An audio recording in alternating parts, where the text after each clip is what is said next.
General de la Organización de las Naciones Unidas.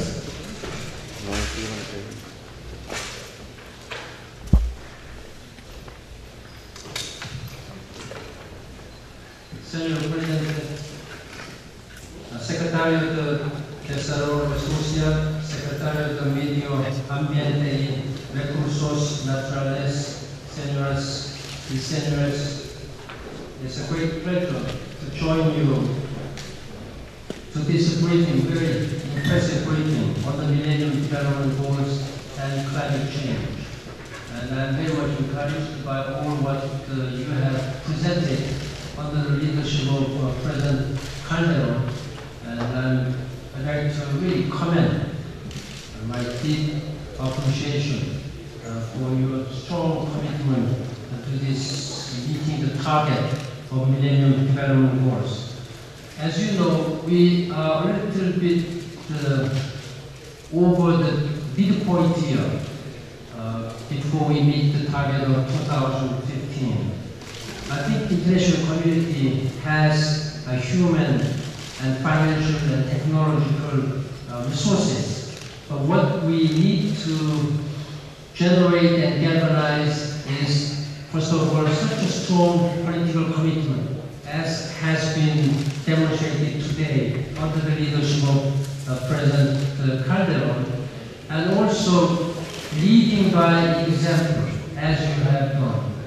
I am very much grateful and impressed by all first and second MDG report that you have proposed, even MDG plus target. And I understand that next year you are going to release a third MDG goal. That is very encouraging. There are many countries still who are not on track. This is a serious source of concern for me as a Secretary General, and also many leaders. Many African countries, particularly in sub-Saharan countries, they are not on board. While many countries like Mexico, all the data shows that you have either surpassed most of the countries or much better position than most of your countries in the region. This is very encouraging.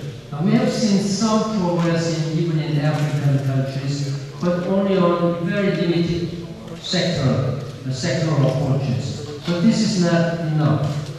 We must really galvanize our political will, rededicate, recommit what our leaders made pledges in 2000. This is a blueprint for the common prosperity of 21st century. That we must be able to declare that by 2015 we have hit the target of Millennium Development Goals. As a middle-income country and as one of the world's largest economy, Mexico has embraced the MDGs. And not only have you been inspired by them, you have decided that they should serve as minimum standards for the design of public policies for development.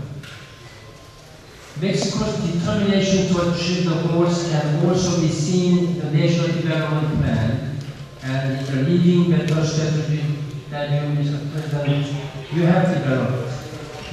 Recently, to encompass the objectives, tools, and instruments of social and economic policy.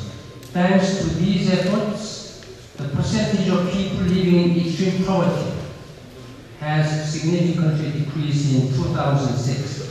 Mexico is well close to ensuring that all boys and girls complete a full course of primary schooling. You are also among the middle-income countries that have demonstrated strong leadership on climate change.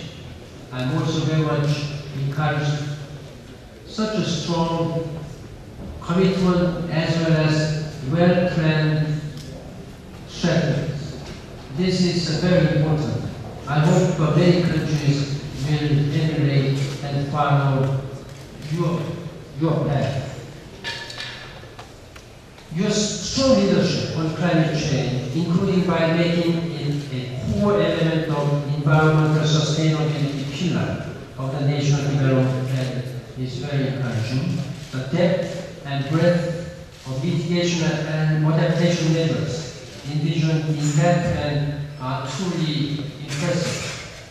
And you are currently hosting again tens of thousands of activists and leaders to fight against HIV/AIDS. I would like to stress the commitment of the United Nations to the International AIDS Conference and commend the Mexican government for its support of this important global event. At the same time, we must also acknowledge that as in other middle-income nations, poverty continues to afflict a significant portion of the population. In addition, Mexico faces significant gaps in social inequality. According to your own national MDG and human development reports, these gaps are red flags for Mexico in need of urgent action. The government itself has stated that the persistence of these gaps not only hinders human development, but also threatens to reverse collective achievement. In addition to the gaps between the rich and poor, Mexico faces other major challenges in achieving the MDGs, in particular in your efforts to ensure environmental sustainability. And of course, efforts to achieve MDG in Mexico and around the world are being affected by the serious and multifaceted threat posed by climate change. I am pleased to note that Mexico's national plan addresses both the challenges in an integrated way that seeks to decouple economic growth from emissions growth. I believe that this approach can result in gains that are both strong and sustainable. I am also confident that Mexico will play a constructive role and leading role at the international level as we work to obtain strong and concrete outcomes in the forthcoming Poznan and Copenhagen meeting.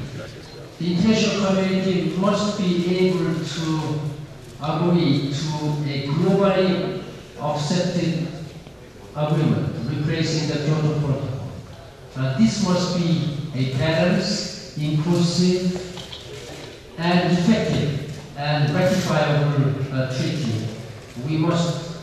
That is the responsibility of the whole international community, and particularly leaders of the international community, including President Calderon.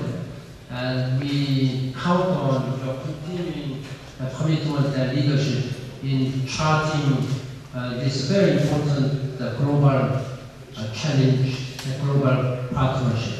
And thank you very much, and congratulations on your own very important and well-designed strategy. Thank you. Escuchemos